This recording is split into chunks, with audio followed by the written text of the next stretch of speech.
గ్రామ పంచాయతీ కార్మికుల పెండింగ్ వేతనాలు వెంటనే చెల్లించాలని సిఐటియు నల్లగొండ మండల కన్వీనర్ పోలె సత్యనారాయణ కోరారు. కార్మికులందరినీ పర్మనెంట్ చేసి ఇచ్చిన మాట నిలబెట్టుకోవాలని ప్రభుత్వాన్ని డిమాండ్ చేశారు. గ్రామ పంచాయతీ కార్మికుల రెండో రోజు టోకెన్ సమ్మెలో భాగంగా శనివారం నల్లగొండ తహసీల్దార్ కార్యాలయం ముందు ధర్నా నిర్వహించారు. ఈ సందర్భంగా సత్యనారాయణ మాట్లాడుతూ కార్మికుల వేతనాలు నెలల తరబడి పెండింగ్లో ఉండడం వలన కార్మికులు అనేక ఇబ్బందులకు గురవుతున్నారని, రాష్ట్ర ప్రభుత్వం త్వరితగతిన గ్రీన్ ఛానల్ ద్వారా గ్రామ పంచాయతీ కార్మికుల వేతనాలు చెల్లించి వారిని ఆదుకోవాలని కోరారు.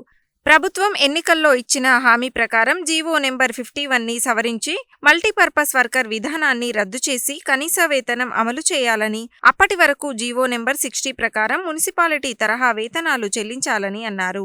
మల్టీపర్పస్ వర్కర్ విధానం వల్ల కార్మికులు అవగాహన లేని పనులు చేయడం వలన అనేక ప్రమాదాలు జరిగి కార్మికులు చనిపోయారని, వారి కుటుంబాలు వీధిన పడిన పరిస్థితి దాపురించిందని, చనిపోయిన కార్మికులకు ఎలాంటి ప్రమాద బీమా సౌకర్యం లేనందున వెంటనే ప్రభుత్వము కార్మికులకు ప్రమాద బీమా సౌకర్యం కల్పించాలని కోరారు. గ్రామ పంచాయతీ కార్మికులను 2వ PRCలో చేర్చాలని, ఈఎస్ఐ PF సౌకర్యం కల్పించాలని, రిటైర్మెంట్ బెనిఫిట్స్గా 5 లక్షల రూపాయలు చెల్లించాలని, గ్రామ పంచాయతీ ద్వారా రావాల్సిన సబ్బులు, బట్టలు, చెప్పులు, నూనెలు కార్మికులకు క్రమం తప్పకుండా ఇవ్వాలని డిమాండ్ చేశారు. గ్రామ పంచాయతీ కార్మికుల న్యాయమైన కోరికలను ఈ అసెంబ్లీ సమావేశాలలో చర్చించి పరిష్కరించాలని అన్నారు. లేని పక్షంలో రాబోయే రోజులలో రాష్ట్ర వ్యాప్తంగా కార్మికులు నిరవధిక సమ్మె చేయడానికి కూడా వెనుకాడబోరని ప్రభుత్వాన్ని హెచ్చరించారు.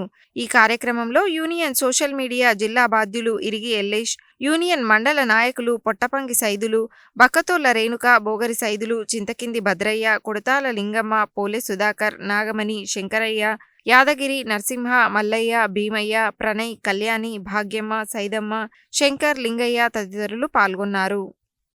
ఈరోజు తెలంగాణ గ్రామ పంచాయతీ ఎంప్లాయీస్ అండ్ వర్కర్స్ యూనియన్ రాష్ట్ర జేఏసీ పిలుపులో భాగంగా రెండవ రోజు టోకెన్ సమ్మె నల్లగొండ MRO కార్యాలయం ముందు గ్రామ పంచాయతీ కార్మికులు తమ సమస్యలు పరిష్కరించాలని ప్లకార్డ్స్ ప్రదర్శించి సమ్మె నిర్వహించారు.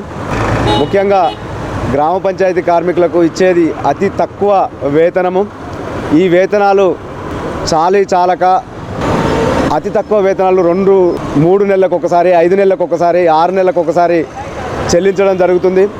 ఎన్నికల ముందు ప్రభుత్వము గ్రామ పంచాయతీ కార్మికులకు ఇచ్చేది తక్కువ వేతనం. ఈ తక్కువ వేతనాన్ని మేము అధికారంలోకి వస్తే పరిష్కరించి కనీస వేతనం నిర్ణయించి అందరినీ పర్మనెంట్ చేస్తాము. అర్హత కలిగిన బిల్ కలెక్టర్లను, కారోబార్లను జూనియర్ పంచాయతీ కార్యదర్శులుగా గుర్తిస్తాము.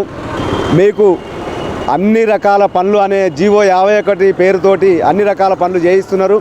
ఈ జీవో 51ని సవరించి మీ మెడకు గుదిబండలాగున్నటువంటి ఈ మల్టీపర్పస్ వర్కర్ విధానాన్ని రద్దు చేస్తామని ఎన్నికల ముందు హామీ ఇచ్చారు. సంవత్సర కాలం అవుతుంది.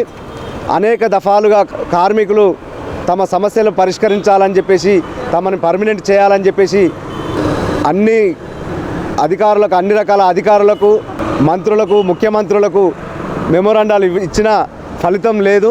ఇప్పటి వరకు కూడా ఎలాంటి సమస్య పరిష్కారం చేయలేదు. వెంటనే గ్రామ పంచాయతీ కార్మికుల సమస్యలు పరిష్కరించాలి.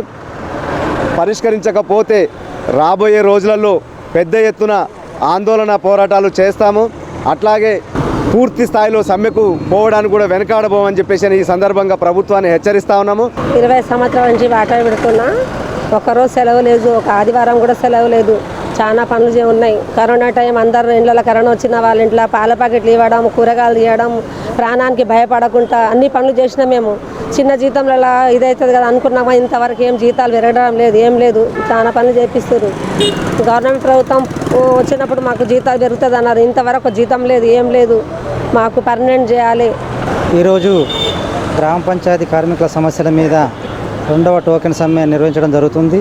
మా యొక్క మండలంలో ఉన్నటువంటి సమస్యల గురించి MRO ఆఫీస్ దగ్గర 2 రోజుల సంది సమ్మె చేయడం జరుగుతుంది.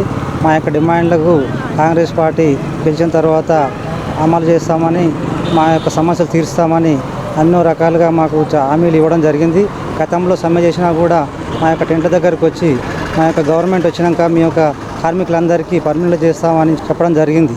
అలాగే మా యొక్క కార్మికులకు ప్రతి ఒక్కరికి న్యాయం చేసి మమ్మల్ని మంచిగా చూస్తామని కోరుకుంటున్నాం.